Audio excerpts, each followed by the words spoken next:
né? Estamos retornando aí com as nossas aulas no dia de hoje. Primeiramente, feliz ano novo a todos aqueles que ainda não tive a oportunidade de conversar.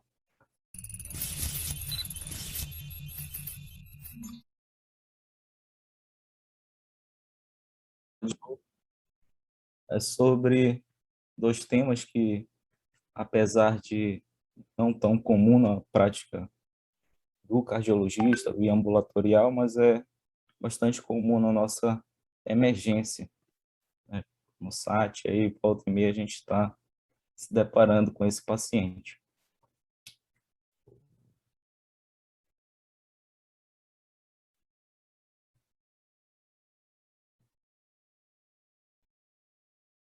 Estão visualizando?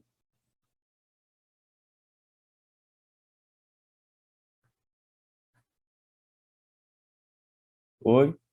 Alguém aí? Sim, Em tela cheia e não, só na mesma tela que estava. Não está a tela cheia aqui agora? Para mim, não, pelo menos.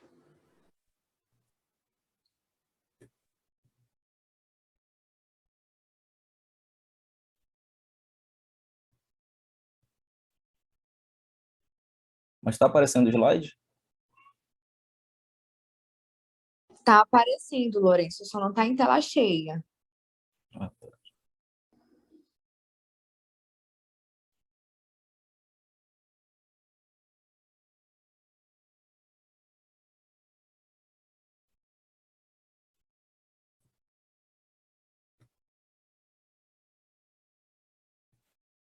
E agora? Agora sim. Agora sim. Ah, ok. Desculpe aí, pessoal, nunca tive esse problema, mas acontece.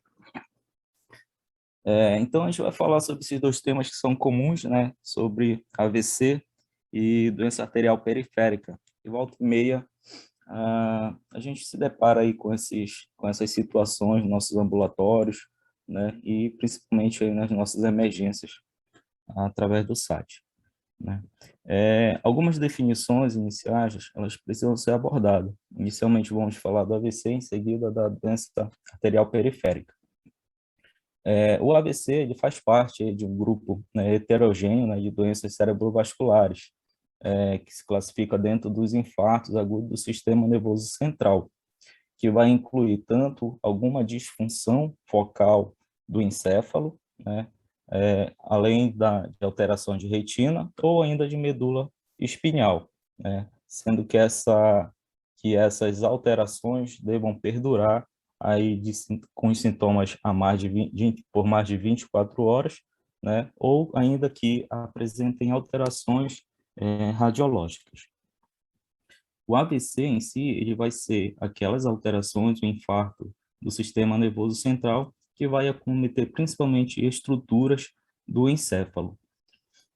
Um outro conceito que precisa ser abordado é sobre o acidente, o ataque isquêmico transitório, que vai ser justamente aquela alteração cujos sintomas duram menos de 24 horas, né?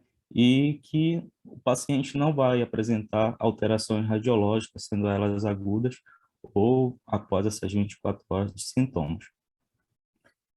A gente tem que ter ciência que é um problema com uma alta epidemiologia, aqui dos Estados Unidos seria a quinta causa de morte, né, sendo que um dado epidemiológico aí em São Paulo, só no ano de 2004, houveram 21.076 casos naquela população.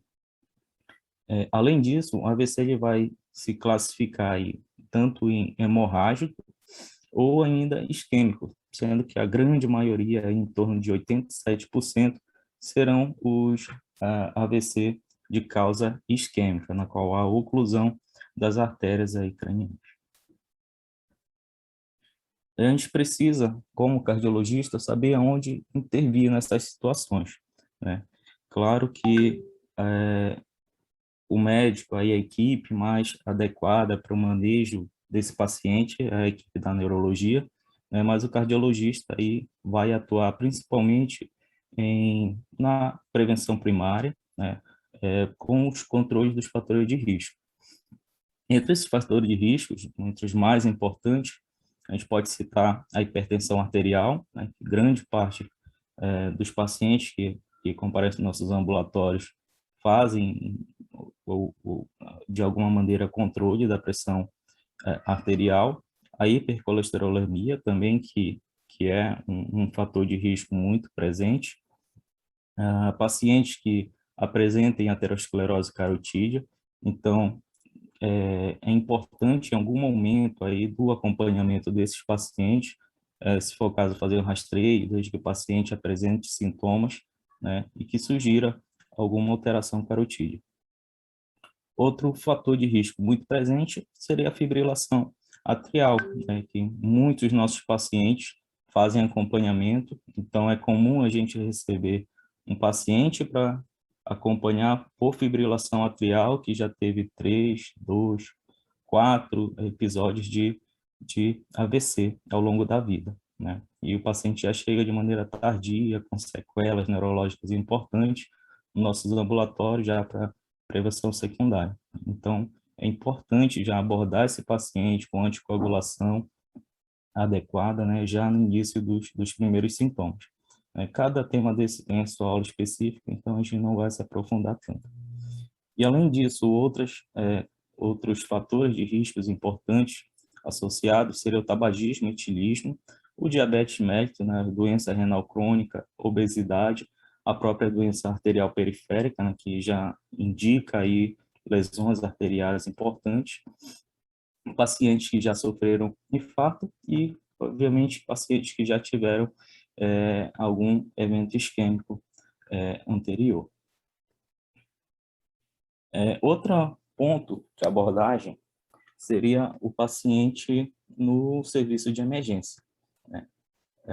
Antes disso, é importante a equipe pré-hospitalar ter uma boa ideia, né, do manejo desse paciente, até para encaminhar para um serviço que tenha a possibilidade de dar o suporte conforme as diretrizes nos indicam. Esse paciente ele tem que ser tratado como um paciente de altíssimo risco, né, obedecendo aí a sequência do ABCDE, receber uma via aérea definitiva, se for necessário, avaliar padrão respiratório, né, a circulação, principalmente com controle pressórico. Então, tudo isso faz parte do atendimento adequado do paciente com AVC agudo. A triagem, quando suspeitar, né, de um paciente com AVC, a diretriz da American Heart Association, ela sugere a escala de Cincinnati, né, que é justamente de maneira rápida aí a gente consegue identificar alterações com uma alta sensibilidade aí para predizer se o paciente está ou não com um quadro de AVC agudo, né? Então a gente pede ali para o paciente sorrir, a gente vai ver o desvio da rima labial, o paciente levantar os braços, né? Se tiver fraqueza nos membros superiores, também unilateral, a gente pode, seria um grande indicativo. E paciente com a fala embargada, ou arrastada, ou que não consegue repetir frases, né, conforme solicitado. Esse paciente, com certeza, ele é um grande candidato aí a estar um quadro de AVC agudo. É importante ainda ter ciência da hora do início dos sintomas, né? Isso é fundamental, principalmente para a instituição do tratamento. E, diante desse quadro, encaminhar o paciente para um serviço aí especializado que tenha condições de dar todo o suporte para esse paciente. Um exame que já pode ser iniciado, e também de suma importância, que pode causar alterações físicas e neurológicas muito idênticas ao AVC, são os pacientes com hipoglicemia, né? Então, essas alterações precisam ser corrigidas antes de qualquer medida para o paciente, qualquer medida invasiva. Uma outra escala que pode ser utilizada também é a escala de Los Angeles. A gente consegue visualizar aqui no canto inferior do slide, que também pode ser utilizado um pouquinho mais tenha um pouquinho mais de itens, mas que também tem a mesma funcionalidade da escala de Cincinnati. Bom, sobre as recomendações do atendimento do paciente com AVC agudo no departamento de emergência, é que exista dentro da própria instituição um protocolo organizado, né, para avaliar a emergência do paciente com suspeita de AVC. Então, é importante que toda a equipe esteja qualificada, preparada para dar seguimento nesse acompanhamento. Outra recomendação é que naqueles pacientes que têm indicação de receber o fibrinolítico, esse tempo porta-agulha seja de pelo menos 60 minutos em mais de 50% dos pacientes atendidos nessa instituição. Então, é importante que esses dados sejam revistos dentro da própria instituição para que alcance aí, esses números que são recomendados pela diretriz da American Heart Association. Além disso, outra recomendação é a designação de uma equipe de AVC aguda, né, que inclua médicos, enfermeiros e pessoal de laboratório e radiologia para fazer um atendimento mais adequado e no maior número um tempo mais rápido possível para o suporte clínico do paciente. Além disso, o atendimento inicial no departamento de emergência precisa seguir alguns critérios, né? E existem alguns tempos que precisam ser obedecidos para que esse atendimento seja o mais rápido possível, né? A avaliação de um departamento de emergência pela equipe de AVC em pelo menos 10 minutos, né? A gente tem um problema aí com relação a isso no nosso hospital, justamente por não possuir uma equipe de AVC, né? O neurologista ser sobre aviso, então isso dificulta um pouco o cumprimento de alguns itens, né? O paciente precisa ser preparado para TC ou ressonância magnética de urgência em pelo menos 20 minutos e que esse exame seja interpretado aí num tempo mínimo de 45 minutos. Além disso, precisa ser dado todo o suporte clínico do paciente, a reavaliação novamente do ABCDE, né? Monitorar, ofertar oxigênio quando necessário para esse paciente, sendo que o oxigênio ele é recomendado apenas se a saturação estiver abaixo de 94%, né? E não esquecendo da glicemia novamente, o departamento de emergência precisa ser verificado, lembrando aí que é um importante diagnóstico diferencial no caso do AVC.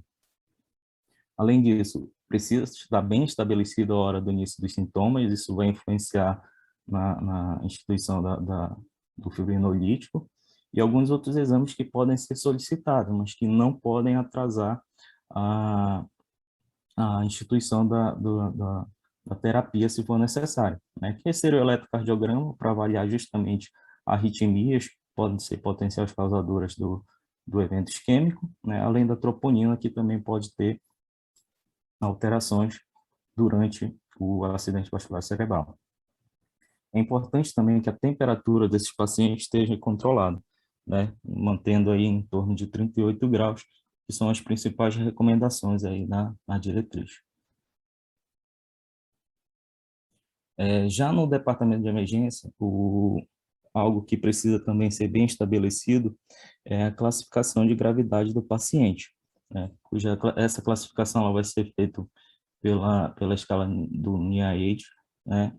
Ou escala neurológica canadense, sendo que a recomendação pela diretriz da American Heart seria pelo NIAID mesmo, para ser avaliada a gravidade desse paciente, cujos critérios são aqui visíveis aqui do lado, seriam 11 critérios, né? Avaliação do nível de consciência, cada item desse ele é pontuado de 1 a 2, de 0, 1, 2, alguns de 1 a 3, e a soma vai influenciar no tratamento ou não do paciente na frente. O nível de consciência que vai ser avaliado, né, junto com a resposta verbal e a obediência de comandos. A questão do olhar conjugado do paciente, alterações ou não do campo visual, do nervo facial, a presença ou não de força ausência ou não de força muscular dos membros superiores e inferiores, presença de ataxia, sensibilidade, linguagem, além da disartria e negligência, tanto visual, tátil ou auditiva do paciente. Além disso, algo de extrema importância e essencial no manejo do paciente seria o exame de imagem, né, que seria ou através da tomografia ou a ressonância magnética, são os indicados. Com esse exame de imagem, segundo a recomendação, ele precisa ser realizado em pelo menos 20 minutos, né, em 50% dos candidatos à alteplase, ou trombectomia, como já havia relatado anteriormente. Além disso, a extensão da gravidade ou hipotenuação aguda, as alterações isquêmicas precoces, elas não devem ser usadas como critério para suspender a terapia, né? Então, independente da extensão, da presença ou não de alterações, o que vai guiar a terapia será justamente o tempo aí de início dos sintomas. Algo que não é recomendado também é o uso rotineiro da ressonância magnética para excluir microsangramentos cerebrais antes da administração da alteplase, né? E, além disso, o uso criterioso da imagem para selecionar pacientes com AVC isquêmico que acordaram com AVC ou com tempo incerto de início dos sintomas para tratamento com alteplase não é recomendado. Ou seja, se tu não sabe o tempo que o paciente tem de sintomas, o paciente acordou ou esse tempo é incerto, independente das alterações presentes na tomografia, isso não deve guiar o médico na terapia com fibrinolítico. Alguns critérios precisam ser seguidos para o tratamento com fibrinolítico nesses casos, né? Primeiramente, um paciente elegível seria aquele paciente com mais de 18 anos, né, e que tenha sintomas aí com menos de 3 horas de sintomas, sendo que alguns grupos podem ou não receber a terapia numa janela aí entre 3 e 4 horas e meia de sintomas. Quais são esses pacientes? É justamente pacientes com menos de 80 anos, né, que não tem diabetes ou que não tem história de AVC prévio e que possuem uma pontuação no IAE de menor que 25, né, também não tem benefícios de paciente. Pacientes que não receberam tratamentos com anticoagulantes prévios e que não têm isquemia em mais aí de 1/3 do território da artéria cerebral média. Além disso, esses pacientes precisam ter uma pressão, antes de iniciar o fibrinolítico, menor de 185 por 110 milímetros de mercúrio e uma glicemia capilar acima de 50. Por isso, a importância da correção na avaliação inicial. Algumas contraindicações também precisam ser levantadas. Aqueles pacientes que possuem uma pontuação menor que 5 no NIH, né, não incapacitante. Então, aí entra um adendo, né? O paciente que tem uma escala menor que 5, mas que, porventura, possa ter alguma incapacidade futura, né, esse paciente ele pode, sim, receber o fibrinolítico. Né? Pacientes que precisam de manipulação fina das mãos, como cirurgiões ou alguns outros profissionais, eles podem se beneficiar com a terapia com fibrinolítico. Pacientes que já tiveram história de AVC hemorrágico, né, ou que tem alguma história de sangramento intracraniano. Além disso, pacientes que já sofreram algum AVC isquêmico em menos de 3 meses também não seriam elegíveis, e que possuem algumas discrasias sanguíneas, como plaquetopenia menor que 100, né, um INR acima de 1,7, um TTPA acima de 40 segundos, ou um TP acima de 15 segundos. Pacientes com suspeita de dissecção de aorta também não seria uma contraindicação absoluta, e aqueles que não alcançaram ainda controle de PA e que possuem uma pressão acima de 185 por 110 também seria uma contraindicação absoluta. Pacientes que possuem alguma alteração neurológica como neoplasias, o TCE grave em menos de 3 meses, ou aqueles ainda que possuem neoplasia gástrica ou risco de sangramento gástrico, é importante. Pacientes com suspeita de endocardite também seriam contraindicação absoluta, e aqueles que fazem uso de anticoagulantes orais, né, ou fizeram uso em menos de 48 horas, exceto que os exames de coagulação estejam normais. Né? Então, qual é o fibrinolítico aí elegível, né, para o tratamento do paciente com AVC agudo? Hoje a gente só dispõe do Alteplase, que vai ser feito aí numa dose de 0,9 miligrama por quilo, né, um máximo de 90 miligramas, né, em 60 minutos, sendo que 10% do volume vai ser realizado em bolas, né, no primeiro minuto aí do atendimento.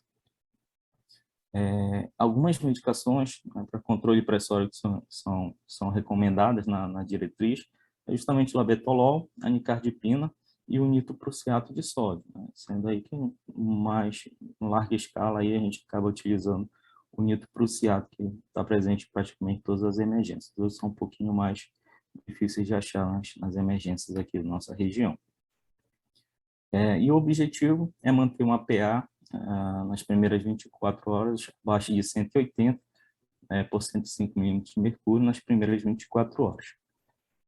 E o antiplaquetário, né, o antiagregante plaquetário, o AS, pode ser utilizado aí a partir das 24, 48 horas após a fibrinólise do paciente.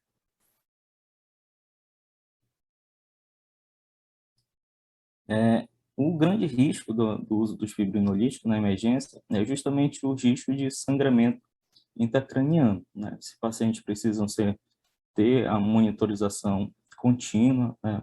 Controle da pressão arterial nos primeiros 15 minutos, de 15 a 15 minutos nas primeiras 2 horas, de 30 em 30 minutos nas primeiras 6 horas, e de hora em hora nas próximas 24 horas, né? Justamente para minimizar aí ou reduzir os riscos, né, de sangramento intracraniano.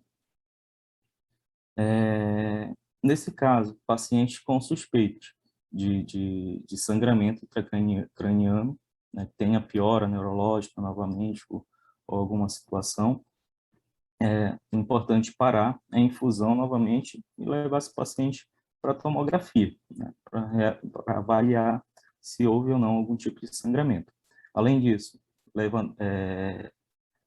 alguns exames precisam ser solicitados, como hemograma, controle coagulograma novamente e o nível de fibrinogênio.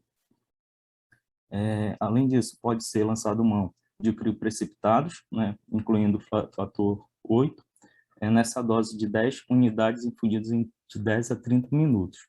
Início em 1 hora com picos de 12 horas. E administrar doses adicionais para nível de fibrinogênio abaixo de 200 mg por decilitro. Outra medicação utilizada é o ácido tranexâmico, uma dose de 1.000 mg em EV, né, infundido em 10 minutos. Ou ainda o ácido aminocapróico, né, de 4 a 5 gramas por 1 hora, seguido de 1 grama EV até que o sangramento seja controlado, né? E essa medicação vai ter início de pico aproximadamente 3 horas. Outras recomendações seriam justamente consulta com hematologia, neurocirurgia, se há ou não indicação aí de alguma intervenção de urgência. E, além disso, realizar todo o suporte aí necessário para o paciente.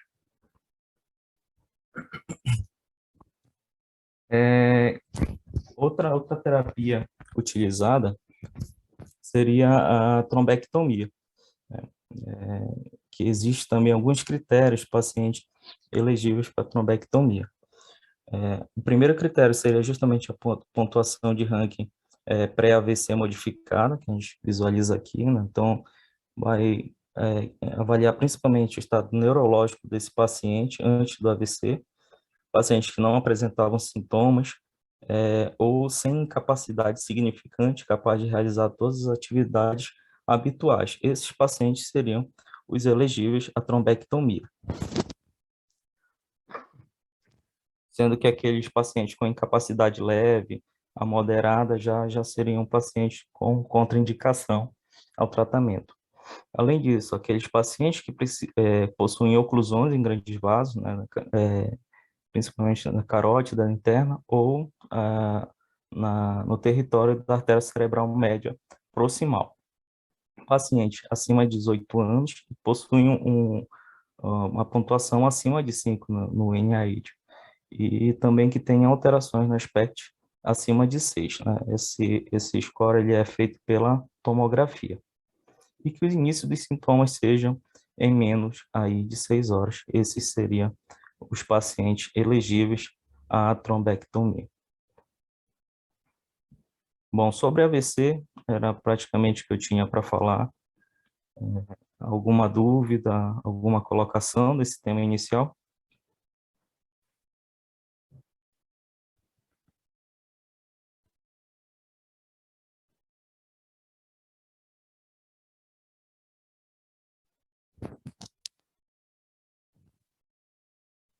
Então vamos dar seguimento aí ao segundo tema. O segundo tema seriam as doenças arteriais obstrutivas periféricas, né, que também são situações clínicas comuns aí na nossa prática médica, né? A doença arterial periférica ela é caracterizada por uma redução do fluxo tecidual, né, decorrente justamente das obstruções em artérias fora do território coronariano e cerebral, né? Então, pode ser mais comum em membros inferiores, né, mas que pode acometer qualquer parte do corpo, né, desde que não seja a, a, na, no território coronariano ou cerebral. Eles vão se apresentar tanto de maneira aguda, né, aquela obstrução aguda, quanto obstruções crônicas, e que possuem um grande espectro de apresentação. Os pacientes podem ser desde assintomáticos, né, ou cursar com sintomas leves, como a própria claudicação intermitente, né, do membro isquemiado, ou ainda alguma isquemia crônica e ameaçadora, né, a viabilidade do membro, até nessas situações podem chegar. Ela é mais prevalente em idosos e negros, né, e vão cometer aí cerca de 3 a 10% da população geral. Os fatores de risco são aqueles praticamente já relatados no AVC, né, mas principalmente aqui o tabagismo está associado com essas alterações e o diabetes mellitus. Além disso, pacientes com doença renal crônica, hipertensão, né, e alto nível de colesterol aí estão associados com essas alterações. Um principal sintoma seria, de fato, a claudicação, que quando utilizado aquele membro, o paciente vai tendo uma dor progressiva, né, uma piora, até a necessidade de parar o uso do membro, né, e que melhora justamente com o repouso. Isso acontece justamente por adaptação, por alterações, né, metabólicas ali do membro isquemiado. Além disso, a doença arterial periférica ela tem uma relação direta com a mortalidade, né? Pacientes com um índice de um ITB abaixo de 0,9 tem um índice de mortalidade acima da população em geral, ou com índice normal. A isquemia aguda dos membros inferiores é aquela isquemia que acontece em menos de 2 semanas, né? A subaguda e as crônicas, que são aquelas que possuem isquemia, né, ou oclusão acima de 30 dias. As principais causas, como a gente já citou, aqui no caso da isquemia aguda, seria a doença arteriosclerótica, né, com presença de trombo na própria artéria, formação trombótica na própria artéria. Além disso, outras causas seriam as embolias, quando ocorrem 70 a 96% das vezes, os êmbolos vêm justamente do coração, né? Além disso, traumatismos estão associados a aneurismas periféricos, né, e oclusão de enxertos em pacientes que já fizeram algum tipo de procedimento no membro. Outra causa seria a trombose arterial por placas ateroscleróticas, né, colaterais Geralmente, nessas situações, os pacientes possuem sintomas mais atenuados, são aqueles pacientes que se adaptam melhor, né, ao SUS, com circulação colateral, e que acabam não tendo uns sintomas tão exacerbados, né? O local mais frequente seria justamente a artéria femoral superficial, no segmento médio distal da coxa, no longo segmento e possui uma grande área de irrigação, né? E possui uma maior predisposição a sintomas. Outras causas que estão associadas também à doença arterial periférica, a oclusão aguda, seria a trombite obliterante, a presença ou não de vasculites, displasia musculares e trombofilias, que estão associadas bastante aí a essas situações.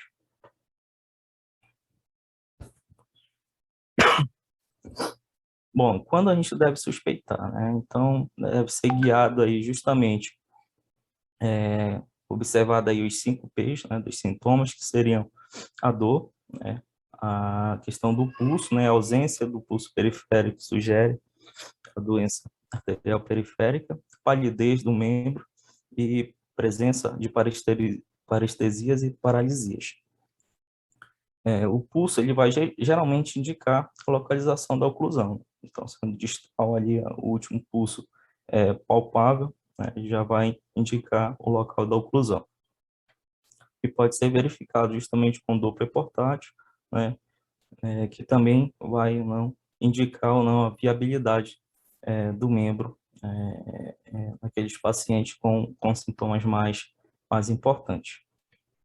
O tratamento ele se baseia na questão da anticoagulação, presença, a necessidade ou não de uso de trombolíticos, né, até na embolectomia pela equipe da cirurgia vascular, e derivação também arteriais de urgência podem ser necessárias.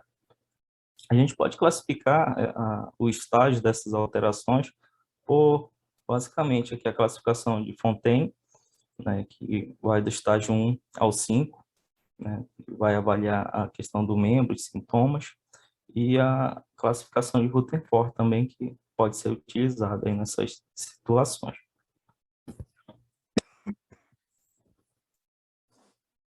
Sobre a viabilidade do membro, a gente pode utilizar essa escala que vai avaliar justamente a perda sensorial, parestesia, a questão arterial, pulso não presente e as alterações venosas, os sinais do Doppler. Então, pode ser avaliado tanto de viabilidade até alterações irreversíveis aí, conforme a observação na viabilidade do membro. O exame físico ele vai ser constituído basicamente da palpação dos pulsos, né? Sinais de hipotrofia no membro, uma redução de pelos, alterações de unhas, né? Alterações de unhas hipertrofiadas, principalmente, deformidades articulares. O que pode ser utilizado também, lançado mão aí à beira de leito, também seria o índice tibiobraquial, né? Onde o normal seria em torno de 0,9 a 1,3. Pacientes que já possuem obstruções mais importantes, né, com índice abaixo de 5, são aqueles que já apresentam alguma claudicação, dor, a utilização do membro. Pacientes com lesões mais graves, de 0,3, já podem ter uma dor em repouso, e aqueles com obstruções mais graves, com índice de 0,2, já são aqueles pacientes que possuem lesões tróficas, né, ou até mesmo gangrena do membro. E a pressão arterial sistólica do membro inferior, menos de 85, já começa a dificultar principalmente cicatrizações, né? Informações de úlceras de difícil controle aí, de difícil cicatrização. Os exames complementares podem ser utilizados tanto o Doppler arterial, né, que é o mais comum, né, utilizado no hospital, que vai definir principalmente se há ou não obstrução, né, o exame aí principal a ser utilizado. Além disso, a angio-TC, a angio-ressonância e a arteriografia, que vão principalmente direcionar o tratamento pela equipe da vascular. O tratamento ele pode ser tanto clínico quanto intervencionista. O principal seria o controle dos fatores de risco, né, com controle de tabagismo, controle de diabetes, de epidemias, hipertensão e obesidade, né, e o tabagismo, aí a cessação do tabagismo seria a medida isolada mais eficaz para aqueles pacientes que possuem a doença arterial periférica.